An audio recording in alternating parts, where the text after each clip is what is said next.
Do you want to know the 3 reasons teenagers rebel? I'm Nicolene Peck, and I used to be a treatment foster parent for troubled teens. I've also raised 4 children of my own. I teach parenting, family relationships all over the world through the lens of self-government. And in this video, I'm going to be talking about rebellion, why it happens, and what we can do.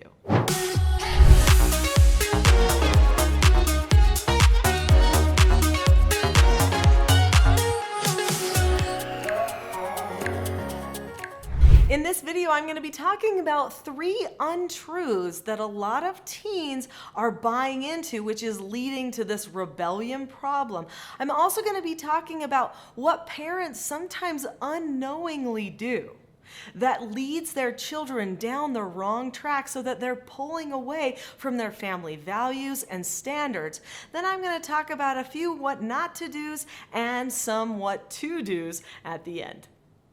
There are so many books out there right now talking about children and how they're struggling with fragility and how the parents and the children are not creating a dynamic that leads to youth thriving. Now, this is not just parents, but honestly, teachers, a lot of adult authorities in the lives of children right now have kind of gone off track a little bit. And I've noticed because there were many children that came to my home, they were all between the ages of 12 and 18, they struggled with emotional issues, with processing issues, with attachment issues, and with their standards. They really didn't know where they stood on certain things, and they quite frankly were lost and oftentimes overly emotional. I knew that I needed to give them some grounding, but we definitely needed to break away some of the untruths that they'd bought into that were getting in the way for them finding any joy and peace and connection in their lives. So what are some of these untruths? There are 3 untruths, and I have to credit these 3 untruths to the book, The Coddling of the American Mind, which came out years ago. This book and the concepts in the book were an instant success, written by 2 college professors. The Coddling of the American Mind gave words to things that I had already noticed and I was trying to solve and to help other people solve in their families. These 3 untruths are, number 1, follow your feelings. Now, on the surface, that seems like it might be a good thing. But what if we are always following our feelings? I could get a feeling like I need to punch somebody. I could get a feeling like I want that person's car and I kind of would like to take it. I could get a feeling like I should eat 9 more pieces of chocolate cake. I could get a feeling like somebody doesn't like me and I have no friends. All of those are feelings and they're actually all equal. So if I know logically that 9 more pieces of chocolate cake are actually going to be bad for me, then I have to know how to handle that feeling when it comes. I've got to have a thought prepared for it when it arrives in my heart or brain. In our current society, what is happening is people are affirming feelings to a degree that keeps people stuck in their feelings, keeps them in bondage. In fact, they oftentimes are very unprepared. They only know how to say they're having a feeling and to express emotion about that feeling, but they don't know what to do with it or how to make the feeling go in a productive direction versus a non-productive direction. There's a skill for that, and we're going to be talking about that later on in this video. So following your feelings can create problems. Just because you have a feeling does not mean that you should follow it. The second untruth that was identified in the book, The Coddling of the American Mind, was the untruth, what doesn't kill you makes you weaker. Does that not sit right with anybody else? What doesn't kill you makes you weaker? That makes no sense. In fact, I even remember a song from years past that went something like, what doesn't kill you makes you stronger, or something like that, right? That's an actual song that we bought into. We knew this is true.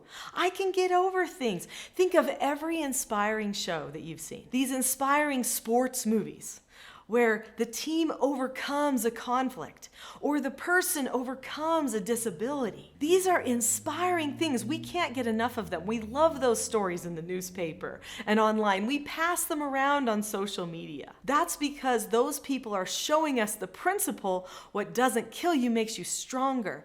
But our young people are being convinced through social media, even through adult authorities who are unaware that they are convincing children that what doesn't kill you makes you weaker.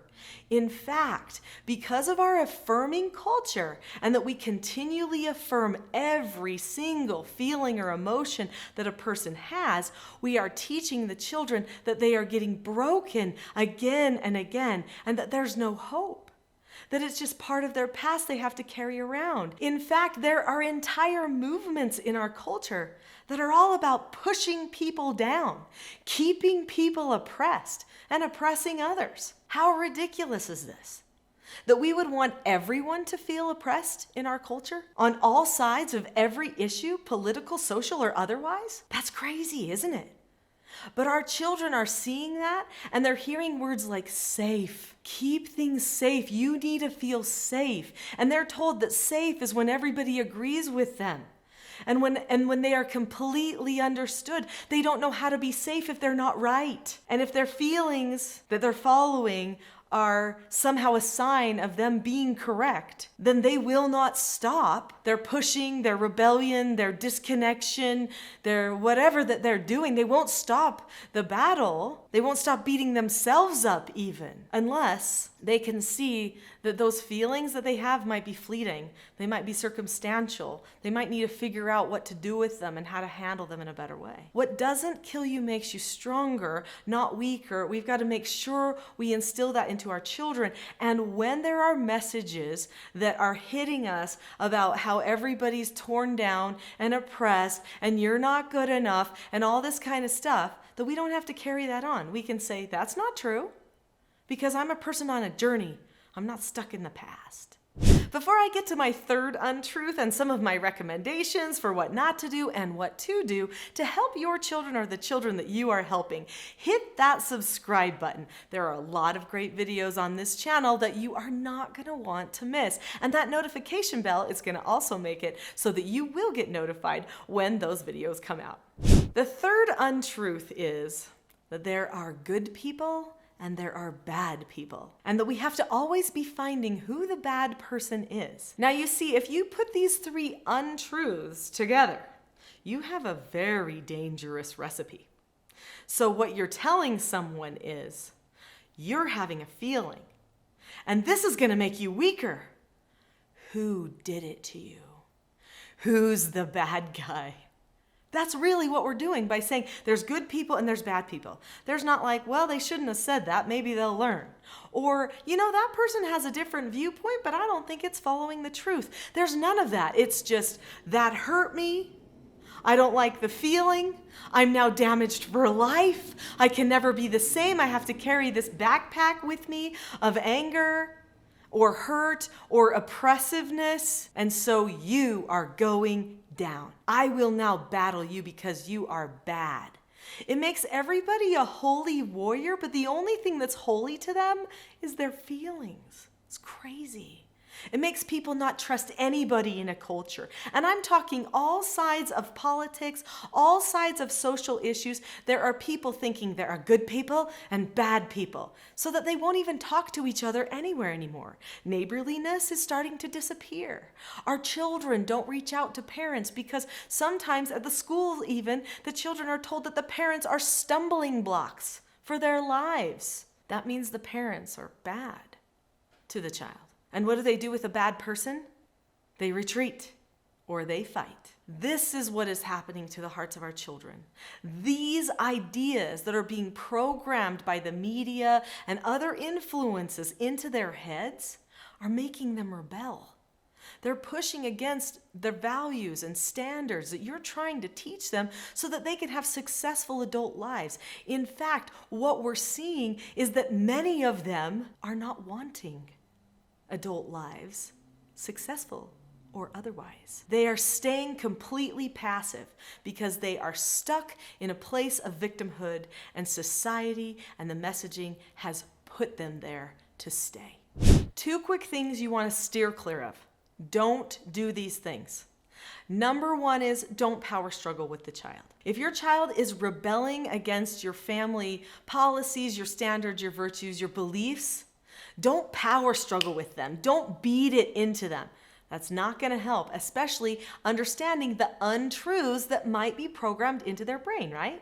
Now all of a sudden you're a bad person who doesn't care about their feelings and you're hurting them forever. This is not going to work. It's going to hurt the relationship in the long run. And if there's one thing that child needs is attachment. They need a good, strong relationship with you. But this leads us to the second thing you absolutely do not want to do. Do not abandon your child.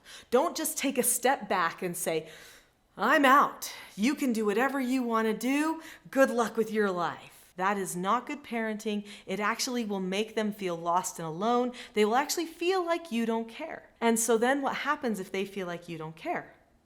Well, then they have to carry that nobody cared about them, nobody helped them. And then who's the bad guy? You again. Now I know some parents are thinking, you gotta be kidding me. This is a no-win. You're right. It is a no-win, kind of, although I have some strategies that really can help. It's because all of the premise of that mindset is based on untruths. Remember the 3 untruths. So the only way to turn it on its head is to present truth. And lucky for you, one of the easiest ways to present truth is through that parent-child relationship. So let's talk about how to do that. So we're not going to coddle our children. We're not going to be aggressive with our children. What are we going to do? We are going to bond to the children. Now, this bond can happen on one side. They don't have to bond to you initially for you to bond to them. This means you cannot be annoyed. You cannot get impatient about them progressing in the direction you know they need to go for happiness. Instead, you maintain constancy. You think, I love you, even when they are saying things to you that they shouldn't be saying. You maintain a secure, fixed place in their life. You will not leave them. It does not matter what they do to you or how hard they try to push you away. You will not leave them. Now remember this, because their prefrontal cortex is the front part of the brain that does all of that logical processing, is not fully developed until they hit between the ages of like 18 and 24 years old. Sometimes even 25, 26, they're seeing that in studies on the brain. So that's the mid-20s before a person has all of their full logical capabilities. This means a person could hit their mid-20s and then go, oh, I think I messed up.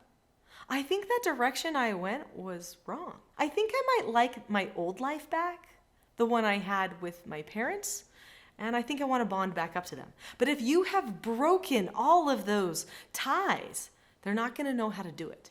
But if you've stayed with them constant, even if they've had hardships and struggles, and you have not power struggled with them or babied them, but you've stayed secure in your beliefs and in your love, undying love for them, they will know that you are a person they can go to during that time where they're trying to figure out exactly what it's all about because maybe they weren't right. I'm seeing this again and again with young people getting out into the world and getting kind of lost in the shuffle of all the social dynamic and then coming back to their parents and saying, you know what, I think I'm going to switch my life now.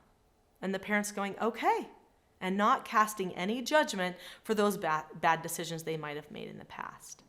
One of the reasons that people end up coddling or power struggling with their children is because they don't have enough open discussion with the child. So you have to make sure that you schedule in times where you have regular open discussion. You might be laughing, thinking, my child does not want to talk to me. This is the problem. Okay, maybe they don't want to talk to you at first, but still have the time.